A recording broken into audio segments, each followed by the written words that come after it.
Okay, so that's my website that I set up for parents just last year. And it was, I work with parents, and I think even if you said to parents 2 years ago, certainly 5 years ago, that we'd developed this theory that we would apply to children, which meant that in order to be their authentic selves, they would have to be sterilised and medicalised for life, then no parent would believe me. So I'm really interested in how this new, let's call it a hypothesis, as it doesn't quite know it, the word theory, has taken root. And of course, what I think we're doing with these kids is treating them as if they are in a cultural bubble and have some innate fixed quality that they take through life, which is impervious to any influence coming from outside. Because I have such a short time, I'm going to spend the first half of this talk on little kids and the second half on adolescents, because I think they're both very important stages, and particularly in terms of identity development. When I talk about little kids, I'll talk about little boys, and when I talk about adolescents, I'll talk about teenage girls. The reason being that Bernadette Wren, actually, from the Tavistock Gender Clinic, confirmed this for me when I saw her at the seminar she did at Cambridge, that little boys outnumber little girls, but teenage girls vastly outnumber teenage boys presenting to gender clinics, which makes absolute sense and shows what a social movement this is, what social influence this is. This is our baseline. These are the kids we're talking about. This research was done by asking parents about their own kids. It's from a few years ago. It's not a transgender survey. This was before we had gender questioning children. So it was just looking at the basic sort of numbers of children who were sort of atypical in their toy choices. So there's 1% of children who actually say they are the opposite sex. Before all this kicked off. There's probably more now. Around 3% of boys play with what are traditionally assumed to be girl toys, and around 5% of girls prefer to play predominantly with boy toys. I'm surprised that figure's so low, actually. So that's the baseline. Those are the kids we're talking about. And of course, those kids haven't just sort of, they're not in this little bubble, they have landed in a culture. And the culture that we've had since the 70s, which has been referenced, is a very visual culture. We are an image-saturated culture, as never before. So in our history, it's a very, very recent thing that images have been all around us, and particularly high-resolution, digitally enhanced images. The images that kids see every day, as well as parents, the images that influence us all unconsciously and condition us, and particularly children. So these are the sorts of images you'll see in a newsagent or a supermarket. So the wider culture itself represents women in a very sexualised, objectified way, not wearing many clothes, and it represents men as being active and doing things, usually wearing clothes and running the world and things like that. And then this is the very specific child culture that we've created only over the last decade has it become this extreme. This is a great project, the Pink and Blue project, by Korean artist Kyung-mi Yoon. And it shows, it's a great illustration of how we are absolutely specifically training our girls and our boys into their cultural roles from birth in a way that we've never done before. So, you know, toys, clothes, books, shoes even, everything forces boys into the blue box, girls into the pink box, and those boxes do not overlap. They're completely opposite boxes. So when a little boy today, this is why I think the number of children saying they're the opposite sex is probably increasing, is because if a little boy looks around him and he's a little boy who prefers wearing princess costumes and playing with Barbie dolls, the message he gets everywhere in his culture is that's for girls. He gets it from the toy shop, girls' toys, boys' toys. He gets it maybe from his parents, but he gets it on toy packaging, and he gets it on TV ads. Everywhere he looks, he sees the message, that's for girls. So his childish logic says to him, that must mean I'm a girl. And that has never, the strict roles have never been so explicitly spelled out to children right from the start. It interests me that we do regulate advertising for children, but we don't regulate the kind of indoctrination and brainwashing of the toy, clothes, books industry. Let's look at actually what happens. That we can see from that culture that how socialised our roles are. But this is just a little bit of basics about the development, child development. It's in the first year of life, all babies prefer playing with dolls and soft toys. There's no split between the sexes in the first year of life. At around 2 to 3 years, children understand the concepts as they're taught them: girl, boy, man, lady. And it's interesting that the children from the families with more rigid, fixed gender role beliefs gain that understanding up to 6 months earlier than other children, which just shows how socialised the concepts are. Around 4 to 5 years, children literally think that girls are the people who wear hair slides. Because what children do, what children's job is to classify and categorise everything. That's what they're working on in those early years. And the most important thing to categorise correctly is, of course, yourself. So the question, am I a girl, am I a boy, is a very, very important one for children to ask, and they categorise themselves. And the first thing they do when they make a category is to make the model or the stereotype. And only after they've established that stereotype can they move on and sort of begin to accept variations of it. If they establish that first, and then what children do is police it very rigidly in each other and in themselves, just to establish who they are. These are a couple of quotes here from two childhood early education specialists. Susan A. Miller says, around 4 to 5 years, the most amazing part of magical thinking for young children is their belief that they can make life be anything they want it to be. Remember, this is the age that we are transing children. 5 to 6 years, learning to distinguish between fantasy and reality is a really important developmental step that children make.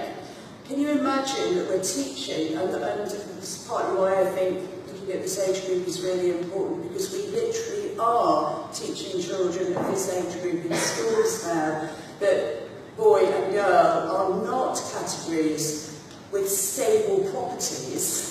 They are in fact fantasies, they are feelings in our heads, and they are not material-based realities. We're doing that through some very powerful transgender organisations like Gendered Intelligence.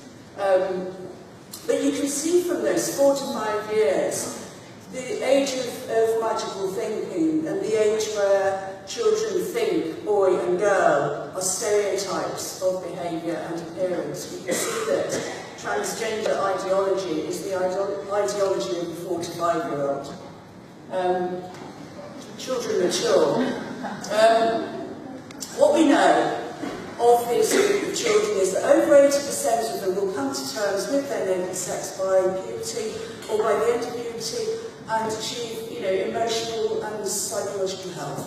And we also know that this group of children, they are overwhelmingly more likely to be gay or lesbian as adults and not transsexual or transgender. Those are facts, we know that. We're from lots and lots of different studies, including studies that were only of the most extreme cases. What we don't know, we have no idea which children will persist and which will desist. There's no way of knowing. Some of the most extreme cases desist. We have absolutely no criteria to judge. We also don't know any theoretical model of understanding or any reliable diagnostic criteria for this thing called gender dysphoria. We don't really know what it is, and we don't know how to diagnose it. We have not made a medical or even philosophical model of this yet.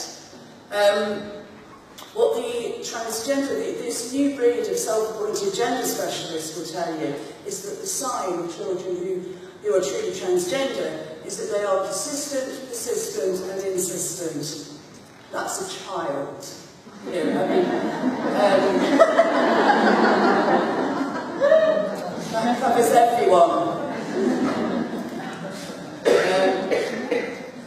Perhaps some children are more consistent, persistent, and bloody insistent than others.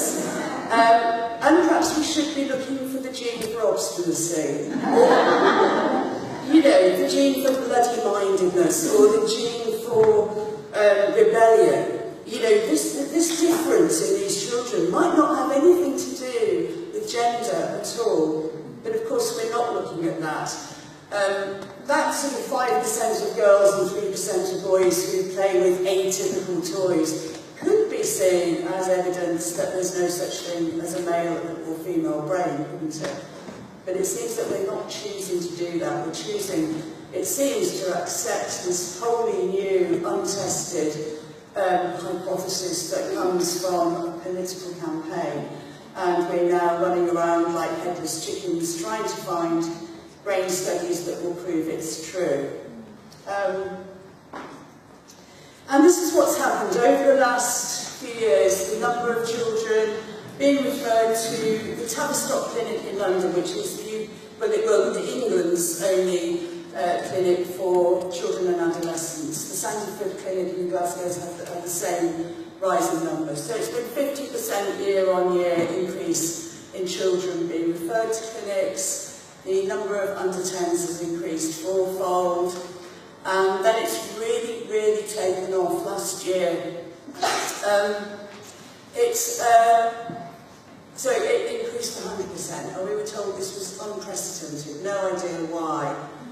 You could map that graph, I think, against positive media stories of courageous children daring to be their authentic selves and the brave parents who support them. I think this was probably the first programme I remember that I thought, oh, it's really mainstream now. It was Louis Theroux, Transgender Kids. So this was in April 2015. We go back right in the middle of that year. And the number actually of children I've heard saying, or teenagers saying, it was when I watched Transgender Kids, Louis Theroux, that made me realise, oh, that's me, I'm transgender. It was followed by Channel 4 series, Born in the Wrong Body, which started with an episode of Transgender Kids. And of course we know, don't we, that hardly a week seems to go by without one of these happy stories in the media.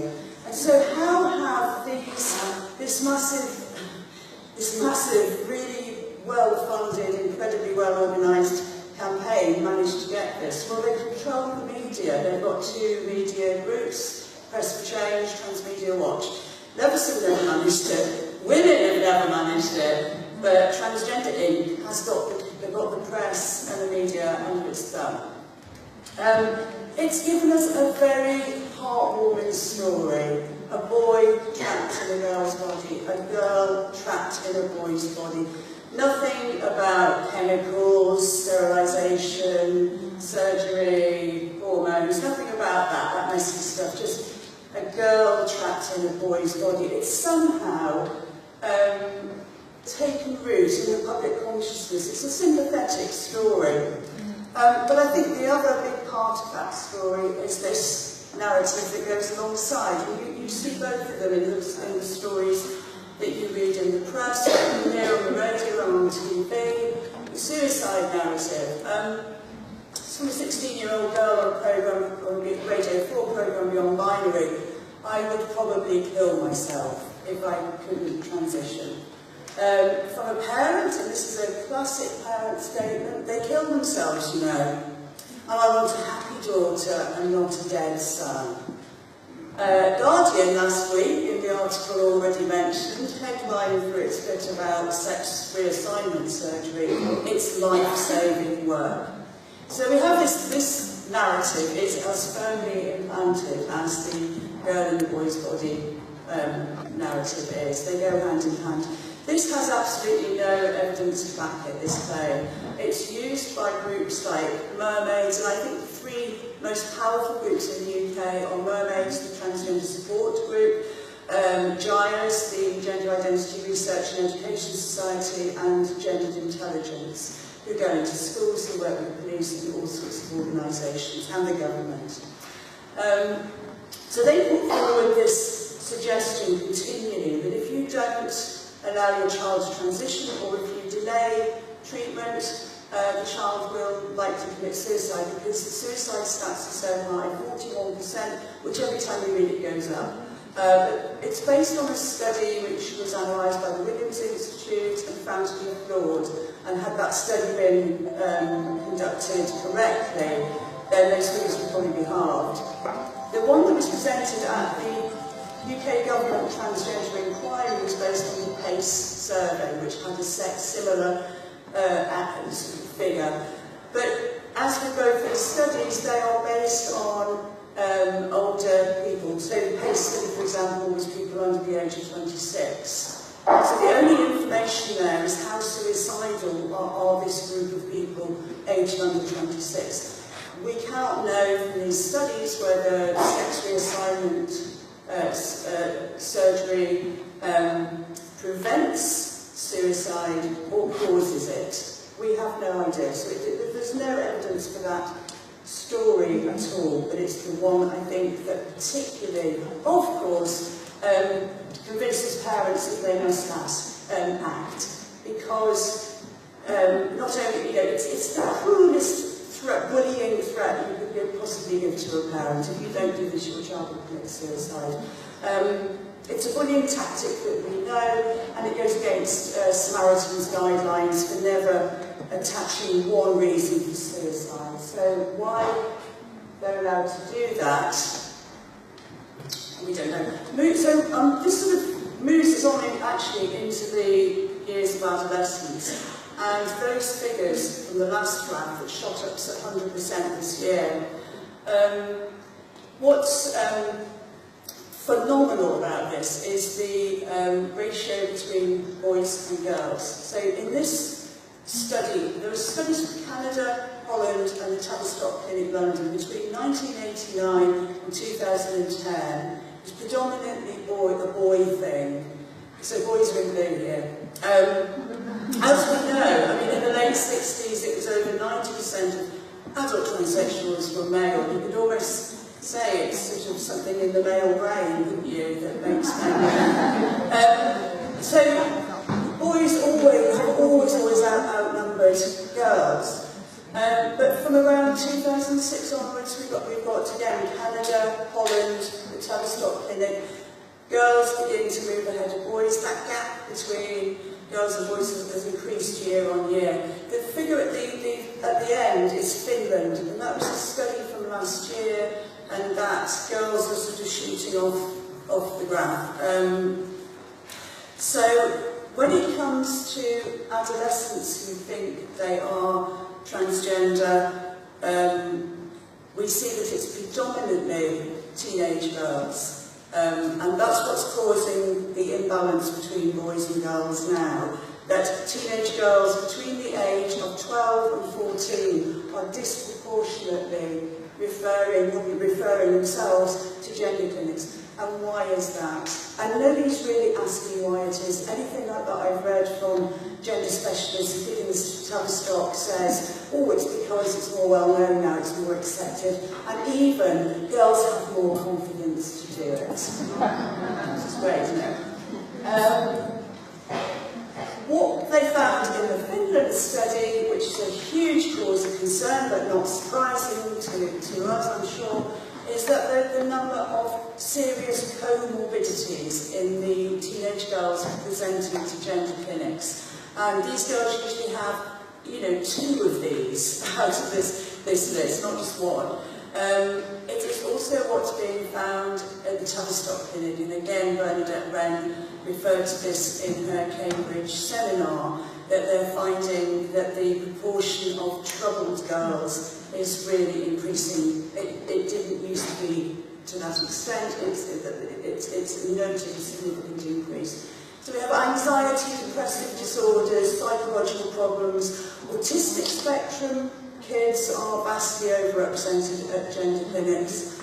Kids who are bullied or isolated, self-harming, cutting, eating disorders, troubled background, past trauma or sexual abuse.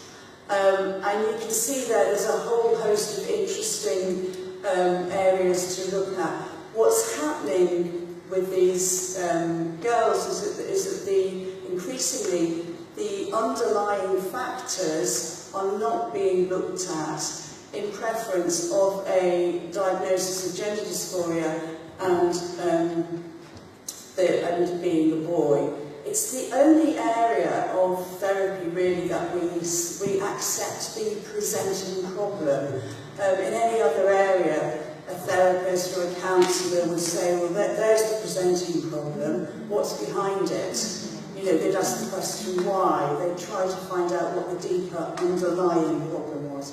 The problem is when you have a diagnosis which is a social justice diagnosis and a protected category diagnosis, that you don't look at the background underlying factors. It could be that it's these underlying factors that are causing those high suicide feelings in these young children. We don't know because we're not looking. What's interesting about these disorders is if you look at, this was from the APA, the American Psychological Association Task Force on the Sexualisation of Girls. This report was back in 2007, and you can see how similar the disorders are. Lack of confidence in and comfort with own body, ringing bells, shame, anxiety, self-disgust, low self-esteem, negative mood, depression, eating disorders. Very, very similar list of symptoms there. I think we had that report from the APA Task Force, we have never ever taken this seriously. We have never got together and thought, how can we help these teenage girls who take a look at their sexualised culture and say, no thanks. And suffer these psychological problems because of this culture they're going into and the role that they're expected to play within it, which they are very highly trained in wherever they look. Of course, the culture, the sexualised culture, has got much worse since 2007. We're now a full-blown porn culture, and that in itself suggests a good reason that we almost have a pool of clients waiting for this new theory to come along and say, actually, you're a boy. And that solves everything, isn't it? I've always been a boy, I'm a boy in my head, and what a lovely solution that is. This is a really chilling statement from Giles, just to put this in, because we look at the path and the medicalisation of non-conformity. But in collaboration with Mermaids, Giles has been campaigning since 2000 for the NHS to make medication available to gender non-conforming young people. We actually won't have any non-conforming people left. Even now, or we won't. Even now, all of the non-conforming young people fall under the trans umbrella. They are somehow collectively trans. So this is the medication that they're talking about. You can see here how each stage of this creates the need for the next stage. The social transition is effectively conditioning children that they actually are the opposite sex. It actually changes the brain on a micro level. If you think of a child of 5 or 6 who's being told by the trusted adults in his life every day, you're a girl, and the teachers, and living as a girl for 2 or 3 years creates the need for puberty blockers. Because for that child, when puberty comes, it's going to change that child's thinking. That puberty is going to change you into the opposite sex. So puberty blockers have been shown, short-term studies have shown that they, the psychological effects are good. Of course, you have created a fear and then you've provided a medical solution to it. And there they are. Puberty blockers are meant to be fully reversible. We don't know. Puberty is a time when there's when a flood of sex hormones triggers the amazing and really important changes in the brain, the teenage brain, which doesn't finish its job till around age 25. We have no idea what blocking those sex hormones does to the maturation of the teenage brain. We have no idea of the effects of puberty blockers because we have not done the research. The research is not there. We've never done this to children before. I want to make that really emphasise that we have never done this to children before. Healthy children. Going back. So once you get onto puberty blockers, of course, you're happy because that's stopped you becoming the opposite sex as you think now. But, of course, that happiness soon wears off because your mates, and this is the crucial time of identity development for teenagers, is identification with the group. And once you have established identification with the group, then you begin to diversify and find out who you are within the group. But the identification with the group is crucial. Can you imagine a 12, 13-year-old whose peer group is sexually developing and moving on, and if you remember when you develop sexually how boring those kids are that are coming up behind you, you've got no interest in them anymore. That's where we're leaving these kids, which of course creates the need for cross-sex hormones as soon as possible. And as somebody mentioned, a private doctor was giving cross-sex hormones at age 12 last week, and that is, it's inevitable that that will happen, and it's what the transgender organisations want. In fact, they want children to go straight onto cross-sex hormones without missing out the puberty blockers. This treatment, and we'll just rush through, chest binding. This is awful for girls. It particularly affects girls. The dangers of chest binding, broken ribs, damaged breast tissue, inflamed ribs, blood clots, even heart attack. Double mastectomy. This is, boys might not even get any surgery, but girls, this is a step. Chest binding and then breast surgery, and I would imagine especially girls with large breasts to hide the fact that they're female. Testosterone on the girl's body. If you imagine the biggest danger of testosterone is blood clotting, thickened blood. That's pushing its way around a smaller female cardiovascular system, thinner arteries and smaller veins. We have no idea if this is off-label. Testosterone is only approved for use on adult male bodies. We have no idea of the long-term effects on our girls of testosterone. But there's a happy trans boy apparently getting his medication from a lovely doctor. This I just want to finish with, just to really make it clear what the world we're leading our children into. This is gender intelligence. We've been going into schools, primary schools, since 2008. They cover around 20 primary schools a year. And under the guise of teaching gender diversity, they're teaching middle school kids that the distinction between boys and girls is not biological sex. It's a feeling in your head, and that biology doesn't matter. This is a booklet for adolescents, and I'd just like to read out a quote from this booklet, just to really, really clarify what we're allowing these groups to teach our children. Listen. How you look, how you speak, and how you have sex are all aspects of you, but your identity is paramount. A woman is still a woman, even if she enjoys getting blowjobs. A man is still a man, even if he likes getting penetrated vaginally. How you have sex need not affect your identity. In whose world?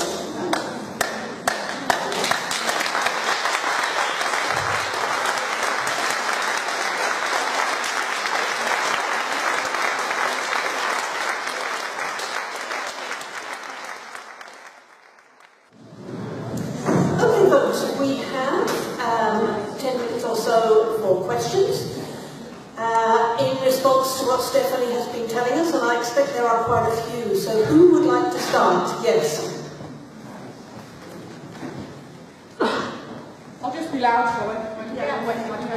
I didn't come out as a lesbian until I was 24, and I'd say the main reason for that is because being very regularly sexually abused as a kid until fairly shortly before that.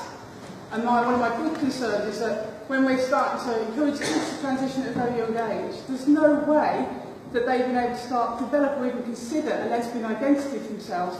And of course can never realise that they're actually lesbians, and this gender non-conforming is just about that. So I didn't want them to come out until I was 24, so I had no chance. And I think I probably would have been encouraged to transition when I was younger. Another thing I think in terms of the surprise abuse, of which I think loads of women are, we've certainly all been living periods, it hasn't happened to us. I think potentially being offered to transition to male would have been attractive as a way of trying to end the abuse. Because I wouldn't imagine they wanted to continue, and I think so many girls being abused, this could be part of the picture as well.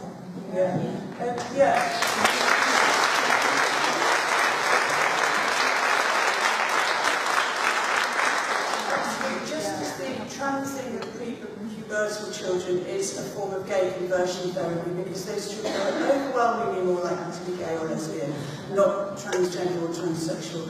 But the same with what we're seeing with teenage girls is actually it's very common to announce to parents around age 12, I'm a lesbian. Parents accept it. That's lovely, darling. And then, 6 months later, they've been on Tumblr and found out that they're not lesbians, they're trans men. We don't know who these people are on these Tumblr forums who are telling these girls that they actually, I'm a straight guy, I'm not a lesbian.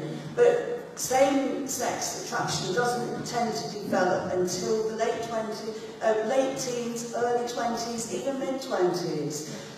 Same-sex attraction tends to develop later. It's an exploration. And so you are transing girls before they can find a lesbian identity and actually engage in a lesbian relationship with their own fully intact female bodies. So we're denying girls that experience, and that's often the time that girls realise, no, I'm not a trans guy, I'm a lesbian, because I've had this wonderful bodily experience with another woman. Yeah.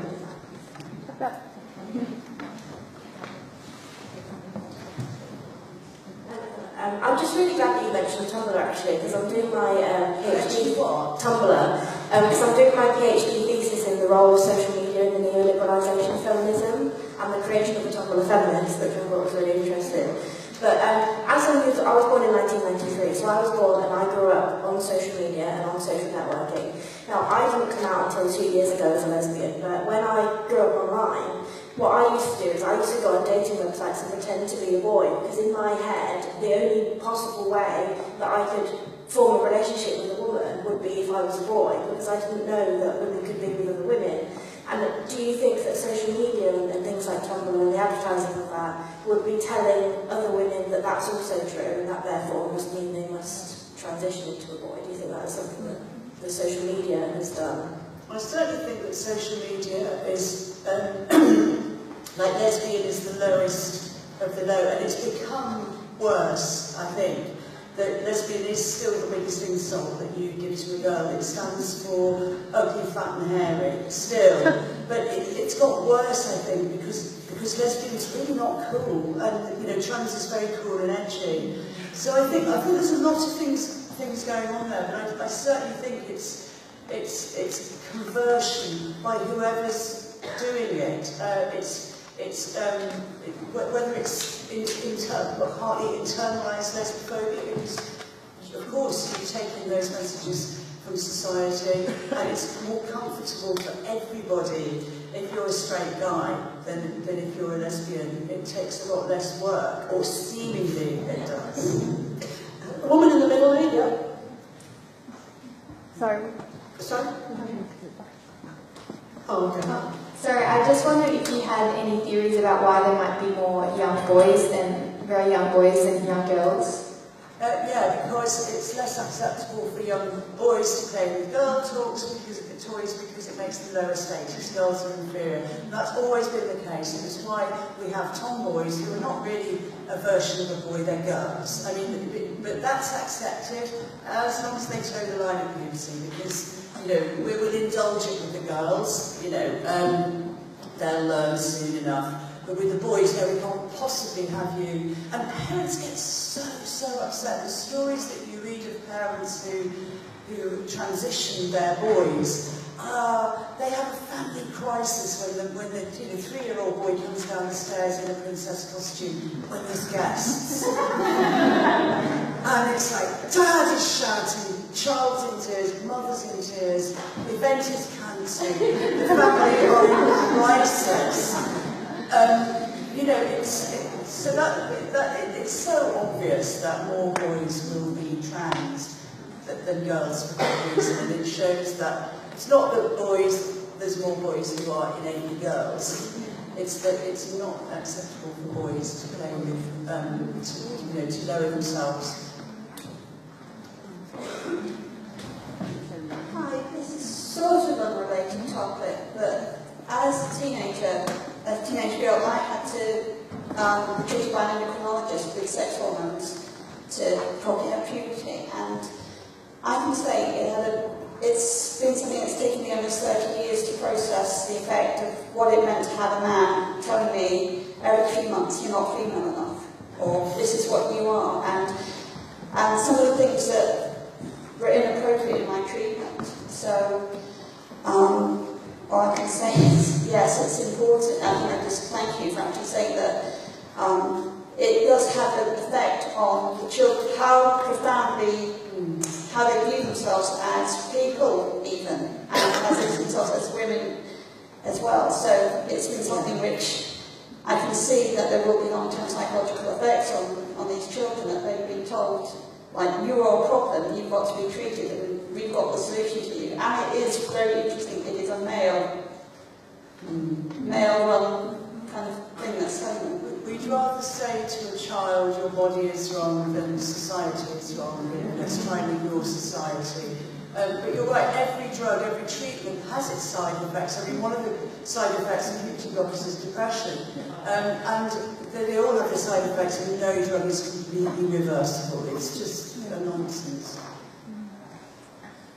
I guess I'm just wondering, I've been wanting to form a counter lobby to gyres and mermaids for about 5 years, and I don't know how. I don't know the answer to this question, but how do we, we don't have the pharma corporate backing. We don't have, the drugs companies, the third biggest industry on the planet. We don't have that kind of backing, but we could be more organized.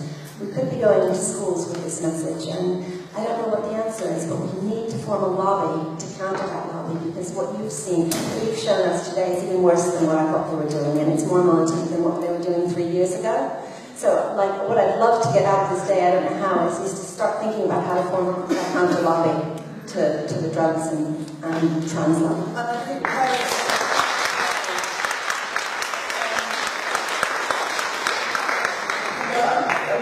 have a massive role in this, and parents do have political power.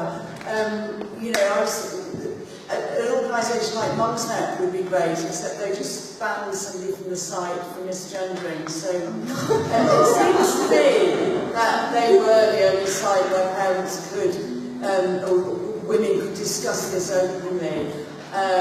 We'll see. But yes, I mean, parents speaking at their child's schools. I'm seeing women now going to schools and asking them what their policy is on trans kids, because every school is actually different. There's no legislation that goes across schools. Every school can supposedly choose, but really they're in a bind, because this is a protected category, transgender, and it applies to all kids. And because gender non-conforming falls under the transgender protected category, that it's very hard. It's almost impossible for schools to not collude in the transition of a pre-pubertal child, even though the Dutch Endocrine Society advised against the transition of little kids for obvious reasons, and the NHS supposedly goes with the Dutch advice. Okay, but we have got an awful lot of people wanting to run here. There there is somebody down here who's had her hand up quite a long time, actually. There's someone with the microphone. Okay, there's someone over there who's had their hand up a long time. Okay, well, let's take those two and they're the last. Okay. Hi. I just wanted to mention about the sort of similar phenomenon in Thailand, which has obviously had a long history. I've just lived there in Laos for 6 months, and there's like a long history of transgender, or they don't consider themselves transgender, but as we would see it. And it became clear to me when I was living there that it was a very similar thing in terms of it was a way for gay children to be accepted in society, and that from a young age, any pretty little boys who seem effeminate are called katoi, which is the word for ladyboy, and that there's very little distinction between katoi and gay effeminate men. And that there's that huge social pressure upon them, and I felt that as a society that is far more gender constricted in terms of roles between men and women there, it was like a really clear that's what had happened, that it had been a way to allow gay men to be accepted within society by saying that they were women, and obviously there's a big history of surgery there as well. You see it in very sort of conservative, very rigid, gender-divided societies. So in Iran, for example, there's the homosexuality is banned, but they will provide free sex change surgery to sort of make you into a supposedly heterosexual. Yeah, it's a very conservative, reactionary theory. Transgenderism. It's a very backwards theory. It takes us right back. It's not progressive. Okay. So my sister very kindly gave me the word because he wanted to say the same thing. So basically, I'm coming from a point that I know a small child, around 10 years old, who has been bullied in school because she wanted to wear trousers instead of a skirt and wanted to have a hair that goes until her shoulder rather than longer. First being labeled as lesbian and then very shortly within the period of half a year as a boy, and why she's a boy instead of a girl. And I was just wondering how actually these kind of organizations that go into school and kind of talk to kids about their sexuality and how they are either boys or girls, they are very much intertwined with the kind of economy of sexualizing children, and how, they are given the option of choosing in what gender they want to be sexualized. They are not given the choice not to be sexualized, so they are very early on exposed to these ideas of what is a lesbian, what is transgender, which they shouldn't really worry about up until a certain point. They don't have to identify themselves as sexual beings yet at the age of 9 or 8 or whatever. The problem is that you don't get those PHSE lessons in what's homosexual, what's until you're older. Groups like Gendered Intelligence are going into schools and teaching 4- and 5-year-olds about transgender because that's allowed. One of the things that they've done very cleverly that has allowed us to think this is okay to do to children is the change of language. Because not many parents would be happy to say, here's my little boy, he's a transsexual. You wouldn't get parents saying that about their 5-year-olds, but your transgender, that's sort of sanitized. It's not about sex, it's about gender. So that, but it means that they can get in first. They can, the transgender organisations can get into kids younger, say you're transgender before these kids even know about homosexuality, heterosexuality, anything. So that's why it's very disingenuous when they say we can't make a trans child. No, you couldn't make a really butch macho boy into a girl. No, you couldn't. But you can certainly make a gay man into a girl if you tell him he's a girl at a young enough age. Thank you. I know that lots of you have things to say, and it's a hugely important issue, and I think we could go on and on, but I think we are going to have to stop because we need to go to lunch. So Sorry about that, folks, but it's a fascinating discussion, hugely important issue, and thanks very much, Stephen.